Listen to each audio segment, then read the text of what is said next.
मित्रों, sociology with Dhruv Dikshit channel में मैं ध्रुव कुमार दीक्षित आपका स्वागत करता हूं। आज हम बात करेंगे महिलाओं की स्थिति, महिलाओं के अधिकार, महिलाओं पे हो रहे अत्याचारों की। जी हाँ, अभी कल हमारे पड़ोसी मुल्क अफगानिस्तान में सत्ता परिवर्तन हुआ। 1992-95 के दशक में भी, उस समय भी, जो आज से 2 साल पहले का दशक है, उस वक्त भी अफगानिस्तान में कुछ ऐसी परिस्थितियां हुई थी। तब बौद्ध की मूर्तियों को तोड़ा गया था, शांति के प्रतीक गौतम बुद्ध की मूर्तियों को तोड़ा गया था। और आज जो हुआ है, हालात जो हुए हैं, वहां पे सत्ता परिवर्तन हुआ। हमने टीवी पे वीडियो विजुअल देखे, समाचार पत्रों में देखा कि एक मॉडल्स की तस्वीर थी, तो वहाँ उस पर काला रंग पोता जा रहा है। दुकानदार खुद ही बोल रहा है काबुल हवाई अड्डे में हेलीकॉप्टर, हवाई जहाज के चक्कों में आदमी लटके हुए हैं। सोचिए, ओवर कैपेसिटी हो गई है, उसके बाद भी सीढ़ियों में लटके हैं कि नहीं, हमको जाना है, भगना है। एक भगदड़ सी मची हुई है। हालांकि तालिबान का कहना है हम शांतिपूर्वक तरीके से सरकार चलाएंगे, हम किसी प्रकार का हल्ला गुल्ला या किसी को प्रताड़ित नहीं करेंगे। लेकिन यहाँ पर 2 दशक बाद जो तालिबान पे का जो कब्जा हुआ है या सत्ता स्थापित हुई अफगानिस्तान में, उसका एक पक्ष जो समाचार पत्रों में आ रहा है, मैंने कुछ समाचार पत्रों में उसको पढ़ा। 2 दशक पूर्व 1992 में भी तालिबान मुजाहिदीन ने अफगानिस्तान पे कब्जा किया था और इतना जबरदस्त शिकंजा कसा था कि तत्कालीन राष्ट्रपति मोहम्मद नजीबुल्लाह ने बहुत कोशिश की देश छोड़ के भागने की। एयरपोर्ट तक पहुंच गए थे, उनकी फैमिली आ गई थी भारत, लेकिन वो नहीं निकल पाए और उनको काबुल में गिरफ्तार कर लिया गया। संयुक्त राष्ट्र परिसर में उनको रखा गया। लेकिन उसके बाद तालिबानों ने, मुजाहिदीन गुटों ने जो थे, उसको पछाड़कर अफगानिस्तान में कब्जा किया। 92 में मुजाहिदीन ग्रुप थे, 1996 में तालिबानी ग्रुप जो था उसने मुजाहिदीनों को पछाड़कर वहां कब्जा किया। और 7 सितंबर 1996 को तालिबानी लड़ाकों ने यूएन ऑफिस से नजीबुल्लाह को घसीट कर निकाला था, मारा था, पीटा था, गोली मारी थी और जीप में बांधकर लैंप पोस्ट से लटका दिया था। हालांकि इसकी पूरे विश्व में निंदा की गई थी। इस बार भी घटनाक्रम कुछ ऐसा ही रहा, लेकिन खुशकिस्मत थे अफगानिस्तान के राष्ट्रपति अशरफ गनी।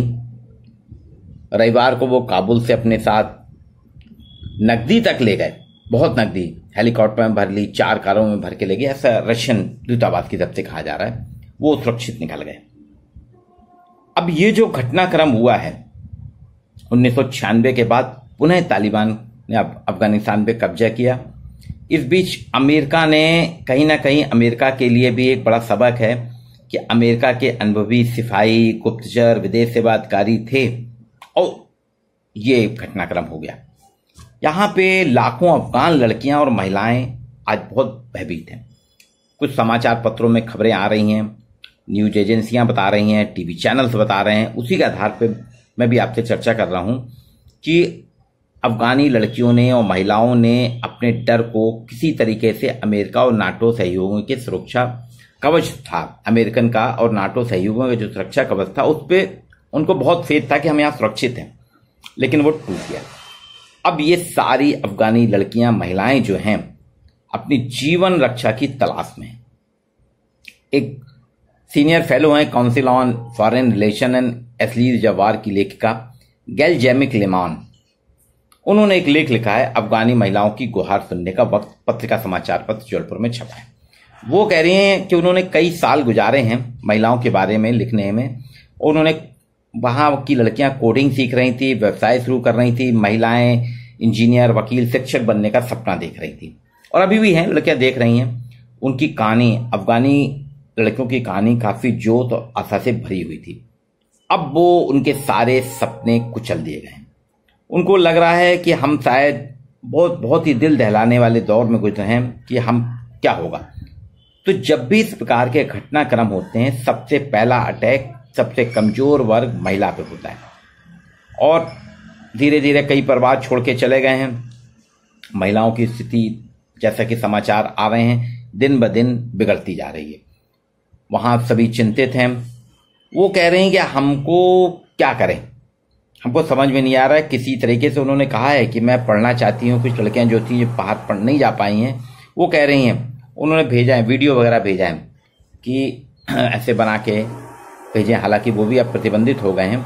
वो कहते हैं पूरी दुनिया हमारी बात सुने, हमारे दर्द को महसूस करे और हमको यहाँ से सुरक्षित निकाले। हम पढ़ना चाहते हैं, आज़ाद ज़िंदगी जीना चाहते हैं और यहाँ पे अभी पूरी तरह से हमारी आज़ादी समाप्त हो गई। आपने देखा होगा अभी कुछ सालों से अफगानिस्तान की क्रिकेट टीम भी है, उसमें लड़कों को देखिए कितने जोशो खरोश के साथ क्रिकेट खेलते हैं अफगानी लड़के। हमारे यहाँ आते थे, आईपीएल में भी आते थे। अब उसका क्या होगा? अब तालिबान के साथ क्या सारे मुल्क खेलेंगे? क्योंकि वो अफगानिस्तान तो रहा नहीं, वो अब तालिबान हो गया है। दूसरी चीज, अफगानी हमारे यहाँ पठान आते थे बहुत पहले से। काबुलीवाला आया, एक कहानी भी थी रविन्द्रनाथ टैगोर की, काबुलीवाला आया। तो काबुलीवाला आता था, मेवे वगैरह लाता था, बच्चों को देता था और बिक्रा करता था। बाद में वो अपने मोटरसाइकिल में पठानी जो आते थे अफगानिस्तान के, वो कंबल शॉल लेके आते थे और उनका धंधा था, वो बेचते थे और कुछ तो उधारी कर जाते थे। फिर अगले साल जब आते थे नया सामान लेके, नई ठंड में आते थे तो फिर करते थे। एक बहुत अफगानियों का एक अच्छा रिश्ता था एक पड़ोसी मुल्कों के साथ। लेकिन आज हमें सतर्क होने की जरूरत है, क्योंकि हमारे पड़ोस में अगर आग लगी है, आपके पड़ोस में आग लगी है और आप सतर्क नहीं है, तो वो आग की लपटें आप तक पहुंच सकती हैं। तो अभी यहाँ महिलाओं को हमें पूरे यूनाइटेड नेशन से को पहल करना होगी, यूनाइटेड नेशन को, कि महिलाओं की बात सुने, महिलाओं को सम्मान दे, उनके साथ सुरक्षा करें। हालांकि आपने देखा होगा पाकिस्तान की जो थी मलाला, यूसुफजई मलाला, उन्होंने बहुत चिंता व्यक्त की है, नोबेल विजेता हैं, उनको नोबेल पुरस्कार मिला था। उन्होंने ट्वीट किया, मैं स्तब्ध हूं, परेशान हूं, मुझे महिलाओं, अल्पसंख्यकों, मानवाधिकार कार्यकर्ताओं की बहुत ज्यादा चिंता है। मेरी दुनिया से अपील है कि अफगानिस्तान में युद्ध को रोका जाए, शरणार्थी और लोगों को सुरक्षित निकाला जाए। तो ये सारे लोग परेशान हैं। एयरपोर्ट पे भगदड़ मच गई है, मॉडल की तस्वीरों पे कालिक पोती जा रही है, लोग वाक किसी तरह से सोच रहे हैं कि हम कैसे भी निकल जाएं। तो ये दौर को हमें शांतिपूर्ण, सभी देशों को, यूनाइटेड नेशन को एक प्लेटफॉर्म तलाशना होगा किसी तरीके से, क्योंकि इस सब घटनाक्रमों में जब भी ऐसे हादसे होते हैं, सबसे ज़्यादा शोषण, सबसे ज़्यादा नुकसान जो होता है, जो आतंक झेलना पड़ता है, वो महिलाओं को।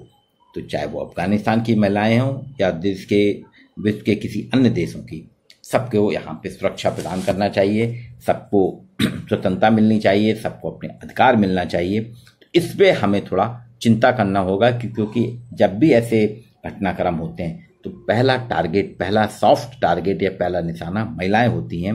तो उन महिलाओं को रोकने की यूनाइटेड नेशन को करना चाहिए। इस पे आपके क्या विचार हैं? मैं चाहता हूँ आप भी अपने विचार मेरे साथ शेयर करें, जैसे ऐसे वीडियो में जो समसामयिक विषयों पे होते हैं उन पे आपके सामने प्रस्तुत कर सकूं। और हम चाहेंगे कि जो